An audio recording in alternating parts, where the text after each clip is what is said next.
रहा था बंगला मुड़ा गांव में। चित्रा की ये बात कहते ही आंसू की बूंद के अंदर फिर से हलचल होनी शुरू हो जाती है।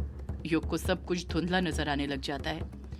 कुछ देर बाद जब युग को चीजें क्लियर नजर आती हैं, तो युग देखता है कि रात के अंधेरे में चित्रा लूसी के साथ कालाझाड़ी जंगल पार कर रही थी। चित्रा अपने कदम आगे बढ़ाते हुए खुद से कहती है, अच्छा हुआ उस यक्षिणी ने भक्षानर के अंश को खत्म कर दिया। अब सब कुछ ठीक हो जाएगा। मेरे बेटे युग पर भविष्य में जो खतरा आने वाला था वो हमेशा हमेशा के लिए टल चुका है। यक्षिणी ने उस भक्षानर को मार दिया। अब मैं यक्षिणी से वो सब कुछ पूछ लूंगी जो मैं उससे पूछना चाहती थी। मैं पूछूंगी उससे कि आखिर उसने अनुराग के साथ क्यों और क्या बिसाह किया था। मैं पूछूंगी उससे कि आखिर उसने रज्जन को क्यों श्राप दिया था। आखिर उससे ऐसी क्या गलती हो गई थी जिसकी उसने इतनी बड़ी सजा दे दी थी। चित्रा ये सब सोच ही रही थी कि तभी उसे एहसास होता है कि जैसे उसके पास से कोई गुजरा हो। एक तेज हवा का झोंका चित्रा के पास से गुजरता है। उस एहसास मात्र से ही चित्रा एकदम शांत पड़ गई थी। चित्रा अपने आसपास देखती है, पर सिवाय कालाझाड़ी जंगल में फैले घने लंबे पेड़ों और अंधेरे के सिवा उसे कुछ नजर नहीं आता है। चित्रा कुछ घबराते हुए खुद से कहती है, ये कैसा एहसास था? मुझे ऐसा क्यों लग रहा है जैसे मेरे पास से अभी अभी कोई गुजरा है, और वो गुजरने वाला शख्स कोई और नहीं बल्कि वो काला। इतना कहकर चित्रा खुद चुप हो जाती है। वो अपनी जुबान पर काले साए का नाम तक नहीं लेना चाहती थी। उसके अंत के साथ ही उसे हमेशा हमेशा के लिए भूलना चाहती थी। चित्रा खुद से बात करते हुए कहती है, ये सब मेरा वहम है और कुछ नहीं। यक्षिणी उस काले साए को मार चुकी है और यही सच है। चित्रा, इसे कबूल कर और आगे बढ़। तुझे यक्षिणी से मिलना है कि नहीं मिलना है? वो ग्रेवयार्ड कोठी में ही होगी। खुद से यही सब बड़बड़ाते हुए चित्रा फिर अपने कदम आगे बढ़ाने लग जाती है। जैसे जैसे चित्रा ग्रेवयार्ड कोठी की तरफ बढ़ते जा रही थी, उसके दिल की धड़कन भी बढ़ते जा रही थी। चित्रा अपने कदम बढ़ाई रही थी कि तभी उसे आसमान में कुछ दिखाई देता है। कुछ ऐसा जिसे देखकर उसके कदम फिर एक बार अपने आप थम जाते हैं। वो अपना एक कदम तक आगे नहीं बढ़ाती है। चित्रा आसमान की तरफ देखते हुए कहती है, ये तो बॉटफ्लाई है। इतने सारे बॉटफ्लाई, वो भी एक साथ। आसमान में ढेर सारे बॉटफ्लाई उड़ रहे थे। आसमान में देखकर तो ऐसा लग रहा था जैसे आसमान बॉटफ्लाई से ढका हुआ हो। काले आसमान ने बॉटफ्लाइज की चादर ओढ़कर रखी हुई हो। वो सभी बॉटफ्लाई आसमान में एक जगह पर ही रुके हुए थे, जैसे किसी चीज के होने का इंतजार कर रहे हो। उन बॉटफ्लाई को देखते हुए ही चित्रा को कुछ याद आने लग जाता है और वो हैरानी के साथ खुद से बोल पड़ती है, ये बॉटफ्लाई तो मैंने तब देखे थे जब अमावस्या और पूर्णिमा की रात अनुराग काला साया बनकर घाट पर शिकार किया करता था। पर अब ये यहाँ पर क्या कर रहे हैं? अगर उस काले साए का अंत हो गया है तो फिर इन बॉटफ्लाई का अंत भी हो जाना चाहिए था। ये बॉटफ्लाई आखिर उसकी काली शक्तियों से ही तो बने हुए हैं। जिस तरह यक्षिणी को जुगनुओं से शक्ति मिलती है, उसी तरह उस काले साए को भी तो इन्हीं बॉटफ्लाई से शक्ति मिलती है। यही तो लिखा हुआ था अनुराग की उस कहानी में जो मैंने पढ़ी थी। यही सब सोचते हुए चित्रा एकटक नजर से उन बॉटफ्लाई को देख ही रही थी कि तभी उन बॉटफ्लाई में हलचल होने लग जाती है और वो सभी तेजी के साथ उड़ते हुए एक ही दिशा की तरफ जाने लग जाते हैं। चित्रा उन बॉटफ्लाई में कुछ नोटिस करते हुए कहती है, ये बॉटफ्लाई तो ग्रेवयार्ड कोठी की तरफ जा रहे हैं। ये उस तरफ क्यों जा रहे हैं, वो भी एक साथ इतनी बड़ी तादाद में? चित्रा हड़बड़ाहट के साथ अपने कदम बढ़ाने लग जाती है और उसी के साथ लूसी भी अपने कदम बढ़ाने लग जाती है। चित्रा ग्रेवयार्ड कोठी के पास पहुंची ही थी कि तभी उससे ग्रेवयार्ड कोठी के बाहर ढेर सारा धुआं उठते हुए नजर आता है। चित्रा उस धुएं को देखते हुए हैरानी के साथ खुद से कहती है, ये इतना सारा धुआं यहाँ पर कैसे? ऐसा ही काला धुआं तो घाट पर नजर आता था जब वो काला साया शिकार करके गायब हो जाया करता था।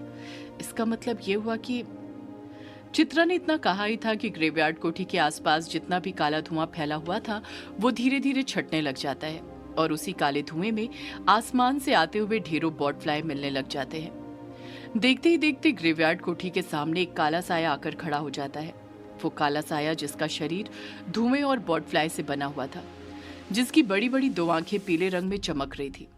जैसे ही चित्रा उस काले साए को वहां पर देखती है, वो झाड़ियों के पीछे छुप जाती है। लूसी भी चित्रा के साथ झाड़ियों में ही छुप जाती है ताकि उस पर काले साए की नजर ना पड़े।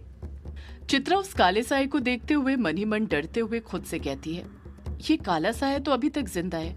ये कैसे हो सकता है? अगर ये जिंदा है तो फिर यक्षिणी ने जिसे मारा था, फिर वो कौन था? वो काला साया वहां पर अकेला खड़ा नहीं था। उसी के सामने जमीन पर अनुराग का शव पड़ा हुआ था। अनुराग का शरीर पूरी तरह से सफेद पड़ गया था, जैसे उसके अंदर खून की एक बूंद तक ना हो। अनुराग के शरीर में हर जगह कई टांके लगे हुए थे, जैसे अनुराग के शरीर को काटकर पहले उसके छोटे छोटे टुकड़े कर दिए गए हो और फिर बाद में उसके शरीर को जोड़ दिया गया हो। टांके लगने के निशान अभी तक उसके शरीर पर मौजूद थे। उसका पूरा शव नग्न अवस्था में वहां पर पड़ा हुआ था। अनुराग का शरीर जमीन पर जिस जगह पर रखा हुआ था वहीं पर एक निशान बना हुआ था और वो निशान था ट्रायंगल के अंदर आंख का, वही 5वां निशान जो भक्षानर होने की निशानी है।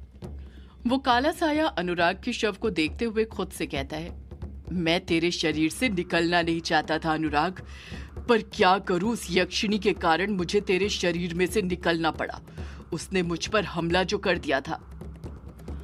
दूर झाड़ियों में छुपे होने के बावजूद भी चित्रा को उस काले साए की सारी बातें सुनाई दे रही थी। चित्रा को वो आवाजें सुनाई देती भी कैसे नहीं, आखिर उसके पास डायन की तरह तेज सुनने की शक्ति जो थी। वो काला साया गुस्से से अपनी मुट्ठी भींचते हुए कहता है, ये सब उस यक्षिणी का किया धरा है, उसी के कारण ये सब हुआ है। वो चालाक यक्षिणी मेरा अंत करना चाहती थी, पर उसे पता नहीं मैं भक्षानर का वो अंश हूं जिसका अंत ही अनंत है। मेरा अंत मुझे अनंत की तरफ भेजता है, वो मेरा अंत नहीं कर सकती। काला साया चालाकी भरे लहजे में कहता है, मैंने उस यक्षिणी को वहीं पर भेज दिया जहां पर वो पहले थी। अब वो वहां से कभी नहीं आएगी, धीरे धीरे मरती सड़ती रहेगी वहां पर। चित्रा घबराते हुए खुद से कहती है, इसका मतलब ये हुआ कि उस काले साए का अंत नहीं हुआ है। यक्षिणी ने काले साए को नहीं मारा है, पर फिर वो चीख किसकी थी जो ग्रेवयार्ड कोठी से निकली थी, जिसे लूसी ने सुना था। आखिर उस अमावस्या की रात यक्षिणी और काले साए के बीच क्या हुआ था, और अब यक्षिणी कहां पर है? चित्रा के मन में ये सारे सवाल चल ही रहे थे कि तभी वो काला साया अनुराग के शरीर को एकटक देखते हुए फिर बोल पड़ता है, अनुराग, मन तो कर रहा है कि मैं अभी के अभी तेरे शरीर में वापस प्रवेश कर लूं, पर यह इस वक्त मुमकिन नहीं है। तेरे शरीर में इतने सारे टांके जो लग चुके हैं, पहले मुझे इनके भरने का इंतजार करना पड़ेगा, तभी मैं तेरे शरीर में दोबारा प्रवेश कर पाऊंगा। एक तेरा ही तो शरीर है जिसके अंदर मैं प्रवेश कर सकता हूँ, जो मेरी काली शक्तियों का भार सह सकता है, वरना अगर एक आम इंसान के शरीर में प्रवेश करूंगा तो उसका शरीर उसी वक्त दम तोड़ देगा। चित्रा बड़े गौर से काले साए की सारी बातें सुनते रहती है। वो काला साया फिर बोल पड़ता है, एक एक करके मेरे दुश्मन बढ़ते जा रहे हैं। पहले तो बस वो यक्षिणी मेरी दुश्मन थी, फिर तेरी वो पत्नी चित्रा भी मेरी दुश्मन बन गई। पता नहीं कहाँ छुप कर बैठी है वो डायन, एक बार वो मेरे हाथ आ जाए उसे छोड़ूंगा नहीं। ये 2 दुश्मन क्या कम थे, जो अब एक तीसरा दुश्मन भी बन गया है। जानता है वो तीसरा दुश्मन कौन है? काला साया अनुराग के चेहरे के पास जाते हुए कहता है, वो तीसरा दुश्मन कोई और नहीं, तेरा मुंह बोला भाई दिलीप है। जैसे ही चित्रा काले साए के मुंह से दिलीप का नाम सुनती है, वो और ज्यादा शॉक्ड हो जाती है। उसे यकीन ही नहीं हो रहा था कि दिलीप को भी काले साए के बारे में पता चल गया था और वो उसका दुश्मन बन गया था।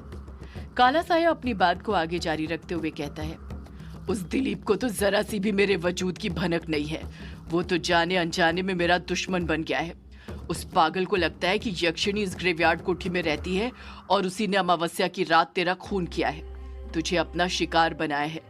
वो यक्षिणी अब किसी और मर्द को अपना शिकार ना बनाए, इसी वजह से वो दिलीप 3 धर्म गुरुओं को लेकर आ रहा है, वो भी अलग अलग धर्म के, ताकि यक्षिणी को हमेशा हमेशा के लिए ग्रेवयार्ड कोठी में कैद कर सके।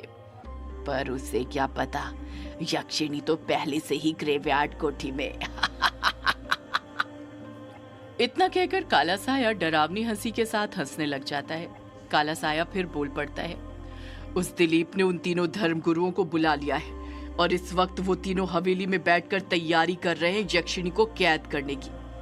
कल रात वो तीनों यहाँ पर आने वाले हैं यक्षिणी को कैद करने के लिए, इसलिए मैं भी तैयारी में लगा हूँ, उन तीनों की मौत की तैयारी में। वो तीनों धर्मगुरु यहाँ ग्रेवयार्ड कोठी में आएंगे तो जिंदा ही, पर यहाँ से जिंदा नहीं जा पाएंगे। यक्षिणी को कैद करने आए हैं ना, पर खुद कैद होकर रह जाएंगे। काला साया अनुराग के शरीर के चारों तरफ घूमते हुए कहता है, अनुराग, तू तो अब मुझसे बातें ही नहीं करता, पहले कितनी बातें करता था। पर मुझे पता है, अगर तू इस वक्त जिंदा होता, तेरे अंदर सांसें होती, तो तू मुझसे यही पूछता ना कि मुझे डर नहीं लग रहा उन 3 धर्म गुरुओं से।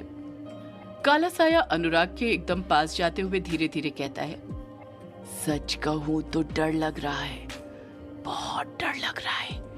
तभी तो यहाँ पर कल रात होने वाले खेल की तैयारी कर रहा हूँ। पर डर भी तेरी वजह से लग रहा है, तेरे इस कटे हुए शरीर की वजह से। अगर तेरा ये शरीर कटा हुआ नहीं होता तो फिर डरने की कोई बात ही नहीं होती। इस वक्त मेरी एक कमजोरी है, वो है तेरा ये शरीर। चाहे कुछ भी हो, तेरा ये शरीर उन 3 धर्मगुरुओं के हाथ नहीं लगना चाहिए, वरना वो मेरा तो कुछ नहीं कर पाएंगे, पर मुझे मेरे मकसद को पाने से जरूर रोक देंगे। और फिर मुझे सालों तक इंतजार करना पड़ेगा, जो मैं अब नहीं करना चाहता। इसलिए मुझे तेरे शरीर को सुरक्षित रखना है। मैं नहीं चाहता कि तेरा ये शरीर किसी के भी हाथ लगे। आखिर ब्रह्मांड पर राज करने के लिए मुझे एक शरीर की जरूरत तो पड़ेगी ना। मुझे किसी के शरीर में तो पनाह लेनी ही पड़ेगी ना। और मैंने अभी तुझे बताया कि क्यों मैं तेरे सिवा किसी और इंसान के शरीर में पनाह नहीं ले सकता। हाँ, तेरे बेटे युग के शरीर में जरूर पनाह ले सकता हूँ, पर अभी नहीं। अभी वो छोटा है। मुझे किसी के शरीर में पनाह लेने के लिए उसका वयस्क होना बहुत जरूरी है, और अभी तो तेरा बेटा बच्चा ही है। काले साए के मुंह से ये बात सुनकर चित्रा और ज्यादा घबरा जाती है। उसे युग की फिक्र होने लग जाती है। काला साया अनुराग को देखते हुए फिर से बोल पड़ता है, आज के लिए बातें बहुत हुई और अब चालें होंगी। अनुराग, अब बाकी बातें तब होगी जब मैं दोबारा तेरे शरीर के अंदर प्रवेश करूंगा। मैं तेरे शरीर को वहीं पर ले जाऊंगा जहां पर तेरा जन्म हुआ था, जहां पर जाकर मेरे अंश ने तेरे शरीर के अंदर पनाह ली थी। इतना कहकर वो काला साया अपने दोनों हाथ सामने करता है और उसके हाथ में से कई सारे बॉटफ्लाई निकलने लग जाते हैं। वो बॉटफ्लाई एक के ऊपर एक जमा होते हैं और एक ताबूत का आकार लेने लग जाते हैं। उसी वक्त काला साया कोई सा मंत्र बड़बड़ाता है और बॉटफ्लाई से बना हुआ ताबूत एक असली लकड़ी के ताबूत के रूप में बदल जाता है। उस ताबूत को देखकर लग ही नहीं रहा था कि वो ताबूत बॉटफ्लाई से बना हुआ था। वो एकदम असली लग रहा था। काला साया अपनी जादुई शक्ति से अनुराग के नग्न शरीर को हवा में उठाता है और उस ताबूत के अंदर रख देता है। काला साया मंत्र पढ़ते हुए कहता है, ए आसुरी रक्तवास से अघोर कर्म करके दृश्य कुरु कुरु प्रदानम स्वाहा। अगले ही पल काले साए के हाथ में 2 कांच की छोटी छोटी बरनी आ जाती है। उन बरनी के आसपास धुआं था, जिस कारण समझ नहीं आ रहा था कि उसके अंदर क्या था, पर देखकर ऐसा लग रहा था जैसे उनके अंदर कुछ न कुछ तो जरूर रखा हुआ था। काला साया अपने हाथ आगे बढ़ाते हुए उन दोनों बरनी को ताबूत के सामने करते हुए कहता है, जानता है अनुराग, इन बरनियों के अंदर क्या है? सदियों से है पुरानी, ये है